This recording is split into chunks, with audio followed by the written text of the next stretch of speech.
Good evening, everyone. My name is Kai Morton, and I'm the daughter of Kimberly Bryant, and I'm proud to be here tonight to present her for you all.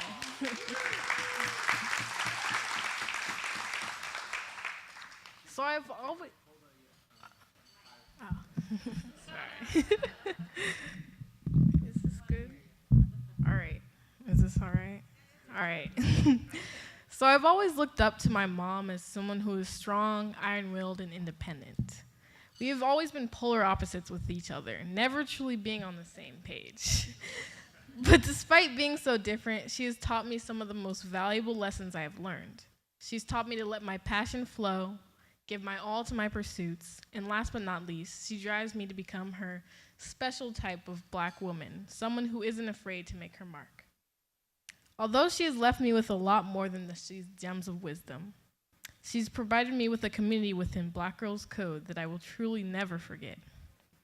Ever since the inception of Black Girls Code, I have seen her blossom into someone who truly loves what she does, despite the trials and tribulations that often come with being a Black female CEO in our turbulent world. Seeing BGC grow to the extent it has, over the past few years, reaching over 10,000 young girls who have a matching wide-eyed awe of technology as I once did at their age, touches me deeply. Not only because they inspire me, but at the heart of everything, Black Girls Code truly started with a mother and her love for her daughter, who was enamored with the world of computer science. Thank you for all you've done, for not just me, but young Black girls across the world in cultivating not just a community, but a family of intelligent and driven young Black women. Now it's my honor to introduce my mother, founder and CEO of Black Girls Code, Kimberly Bryant.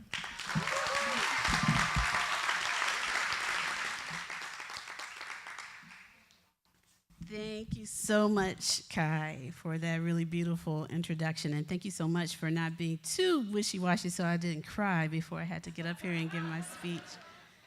I'm really thankful to the Silicon Valley Forum for this incredible honor, and it's really a pleasure to be here with you tonight. For me, it seems like yesterday when we were with Kai and 5 other, as we now call them, tech divas, in a small basement computer lab in Bayview Hunters Point.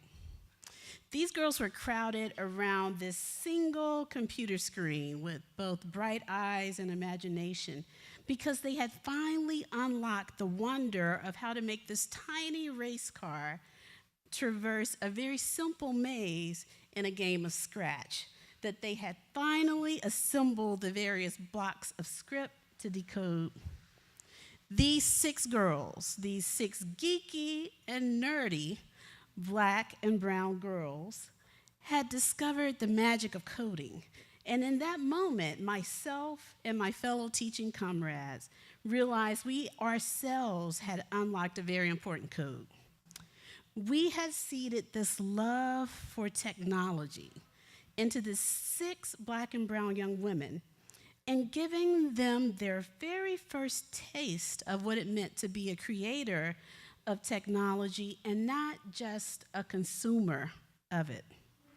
In that moment, we had set the stage for what would grow beyond just a small grassroots organization rooted in the Bayview Hunters Point into an international movement that was poised to prove to the world, as Kevin said, that yes, Black girls can code and do so much more.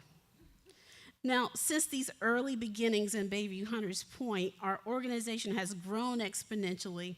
We have over 13 chapters across the U.S., and we have 1 in Johannesburg, South Africa. Thank you. Thank you. We've reached over 10,000 students to date, and our demand for our programs continues to grow. We teach our girls everything from game development to robotics to web design to virtual reality. And our mission is a simple one. Our mission is to empower these girls ages 7 to 17 to embrace the tech industry and the tech marketplace, not just as consumers of technology, but as the builders and creators of it. Our goal is to teach 1 million girls to code by the year 2040 and to become the de facto Girl Scouts of technology. Now, we're slowly but surely changing the face of technology and redefining this narrative around what a computer scientist looks like.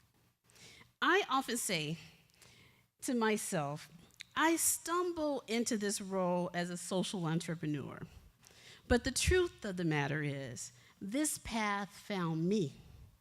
Just 7 years ago, I was what I considered just a nerdy mom raising this geeky daughter who was 12 years old at the time and really interested, some might say obsessed, with computer gaming.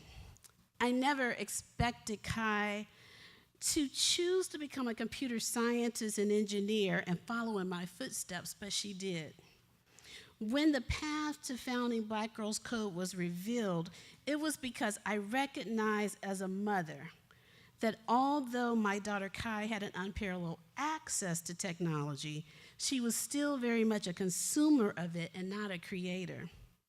Now, when I look beyond Kai, I learned that the number of women and girls receiving degrees in computer science and engineering had plummeted since I myself received my bachelor's degrees almost 30 years ago. At that time, approximately 30% of women overall received a bachelor's degree in computer science. Since that time, the number has plummeted. It's now about 12% for all women, but for women of color, that number is almost off the cliff and off the charts. African American women only receive 3% of the bachelor's degrees in computer science, and Latinas receive less than 1%. As a woman of color in engineering, I wanted to change that. I was determined to create a better and perhaps a more ideal pathway for my daughter Kai and for girls like her. Now, even though we really focus on teaching our girls about computer programming and technology, Black Girls Code is about so much more than just coding. I believe that technology can be used as a catalyst for a transformative social change. Empowering our girls, these natural change agents, to utilize technology as a creative tool can lead to innovative solutions to a variety of social issues that will improve the lives of these girls, their families, and the entire world.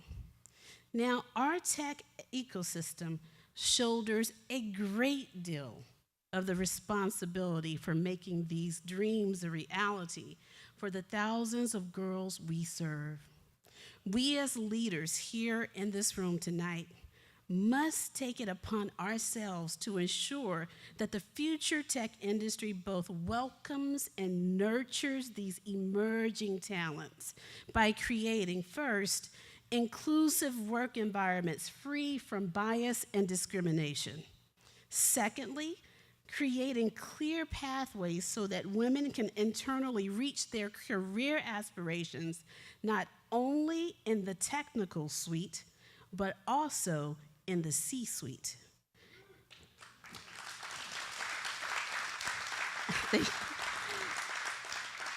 And finally, generously funding businesses founded, no, this is not finally, I got one more.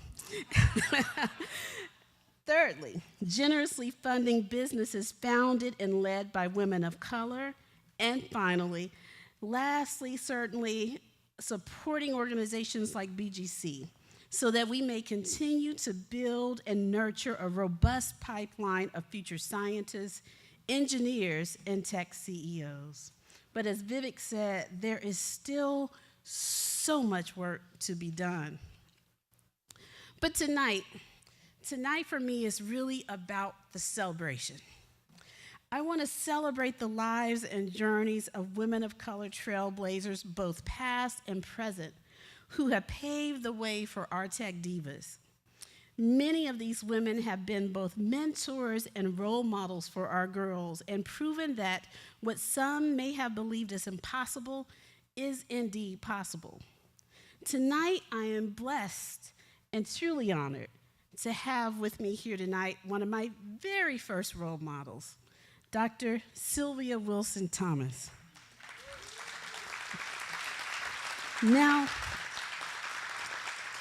to tell you the story, and I've told her before, and I've told it many times, I met Sylvia quite by accident, almost 40 years ago now, as I was walking on campus as a freshman at Vanderbilt. I was probably quite a bit young. I was definitely naive, and I was just a little bit frightened because I realized coming from Memphis, Tennessee to Nashville and being in this world that I'd never experienced before, that Dorothy wasn't in Kansas anymore. And I really didn't know how I was going to make it through 4 years in this foreign place. And by chance, walking on my path, I ran into Sylvia, an upper-class woman who just also happened to be an electrical engineer like me. And at that very moment, I clung to her like a life raft like no other, because I knew that what Sylvia showed me is the thing that mentors do oh so well. They show you what's possible to achieve, because you know if they can do it, possibly you can do it too.